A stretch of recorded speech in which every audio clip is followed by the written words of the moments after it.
రాష్ట్ర పార్టీ అధ్యక్షులుగా భవిష్యత్తులో తెలంగాణ రాష్ట్ర రాజకీయాలలో మీ ఎజెండా ఏమిటి, మీ కార్యాచరణ ఏమిటి?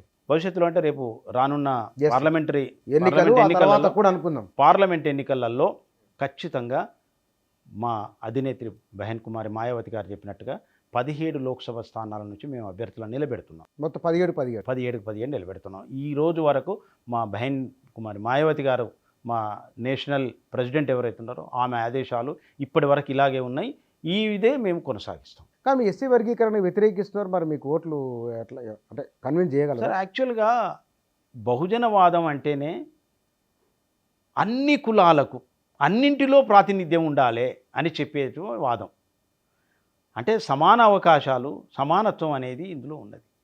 మరి అన్ని కులాలకు కావాలంటున్నామే తప్ప ఇవాళ ఏదో 4 ముక్కలో 3 ముక్కల్లో చేయడానికి కాదు సమాజాన్ని. ఇప్పుడు ఎస్సీలు అంటే నలుగురే లేరు, మరి 60 కులాలున్నాయి కదా, మరి 60 మంది సంగతి ఏంటి? మేము అనేది ఈ 60 మందికి న్యాయం జరగాలంటాను. బహుజన్ సమాజ్ పార్టీ ఏంటంటే ఎవరి జనాభా ఎంతో ఆ జనాభా ప్రాతిపదికన వాళ్లకు రాజ్యాధికారంలో, వాళ్లకు సంపదలో, వాళ్లకు సాంస్కృతికరంగా అన్నిట్లో వాటాలు పనిచేయడం అనేది బహుజన్ సమాజ్ పార్టీ యొక్క సిద్ధాంతం రాజకీయం. మరి ఇంకేమున్నది, అందులో ప్రాబ్లం ఏముంటుంది? కాబట్టి ఇబ్బంది ఏం లేదంటారు మీరు. ఇప్పుడు మేము అనేది ఏంటంటే అన్ని కులాలకు సమాన అవకాశాలు రావాలి, వాళ్ళ జనాభా ప్రాతిపదికన. అందరూ సార్ ఎవరి వాళ్ళకి రావాలి కాబట్టి ఇక్కడ కూడా వస్తుంది. ప్రత్యేకించి దానికి ఒక పేరు పెట్టి మేము వర్గీకరణ లేకుంటే ఇది వర్గీకరణకు ఏంటంటే విడిపోయిన కులాలన్నింటినీ సంఘటితం చేసి మనం రాజ్యాధికారంలోకి రావాల్సిన అవసరం ఉన్నది. ఇది కాంశీరామ్ గారు చేసినారు. ఇవాళ మనల్ని ఎవరైతే విడగొట్టినరో వాళ్ళు ఏం కలపరు, మనకేం రాజ్యాధికారం ఇయ్యరు. వాళ్ళది అట్లే భద్రంగా ఉన్నది. ఏ ఉద్దేశంతో అయితే కులాలను ఏర్పాటు చేసినరో ఆ ఉద్దేశం ఇంకా ఉన్నది. ఏం ఉద్దేశంతో ఈ దేశం యొక్క సంపద దోసుకోవాలని అంటే ఆ దోసుకోవడం కొరకు వీళ్ళని పాలకులుగా రానియద్దు అని అంటే ఈ పాలకులు రాకుండా ఉండడం కోసం కులాలుగా విడగొట్టినారు. ఈ విడగొట్టినటువంటి అది అట్లే ఉంది కదా, సేఫ్, వాళ్ళ ఉద్దేశం అట్లే ఉన్నది. కాబట్టి ఇంకా మనం ఆ ఉద్దేశాన్ని అర్థం చేసుకొని మన కులాలు విడగొట్టబడ్డ కులాలన్నీ ఒకటై సంఘటితమై మనం రాజ్యాధికారం మనం సాధించుకుంటే సంపద ఎక్కడికి పోదు, అన్నీ ఎక్కడికి పోవు కదా. వాళ్ళ దగ్గర చేరి అడుక్కోవాల్సిన అవసరం ఏమున్నది? మెజారిటీ ప్రజలం మనం, బహుజనులం.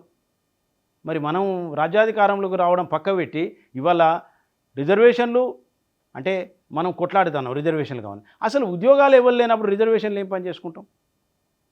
ఇవాళ ప్రభుత్వ రంగంలో పరిశ్రమలే మూసేస్తున్నప్పుడు రిజర్వేషన్లు తీసుకొని ఏం పని చేస్తాం? రాజకీయ పదవులు ఉంటాయిగా. రాజకీయ పదవులు రేపు అవునండి, రాజకీయ పదవులలో కూడా ఇవాళ జనరల్ స్థానాలలో ఇవాళ ఎవరు పోటీ చేస్తారు? జనరల్ స్థానాలలో ఎవరో బాగా ఒక ఇమేజ్ ఉన్నటువంటి బీసీ నాయకుడో లేకుంటే బాగా డబ్బు ఉన్నటువంటి బీసీ నాయకులను అక్కడ వాళ్ళని పెట్టడం తప్ప మిగిలిన సీట్లని వాళ్ళే తీసుకొని వాళ్ళే రాజ్యాధికారాన్ని ఇప్పుడు వాళ్ళ గుప్పిట్లో బంధించారు కదా. ఎవరితో పొత్తుంటుందా లోక్సభలో? లోక్సభలో ఎవరితో పొత్తుంటే మాకు ఎప్పటికప్పుడు ఈరోజు ఈ సమాచారం మాకు సెంట్రల్ ఆఫీస్ నుండి వచ్చింది అనుకోండి, అది ఫాలో అవుతాం. ఇప్పటి వరకు ఏది లేదు. మీ సొంతంగా నిర్ణయాలు తీసుకుని ఏది లేదండి. ఎందుకు మేము బలంగా నమ్ముతాం, ఎందుకంటే వాళ్ళ జీవితాలు ఈ మూమెంట్ కొరకు త్యాగం చేసినట్టండి. వాళ్ళ జీవితాలు ఈ మూమెంట్ కొరకు త్యాగం, వాళ్ళు ఏం చెప్పింది అది ఫాలో కావాల్సింది. వాళ్ళకంటే సొంత నిర్ణయాలు ఉండవు, ఏముండే పార్టీలో. మేము బహన్జీ మాయావతి గారు ఏదైతే ఆదేశిస్తారో అదే ఇక్కడ మేము ఫాలో అవుతాం.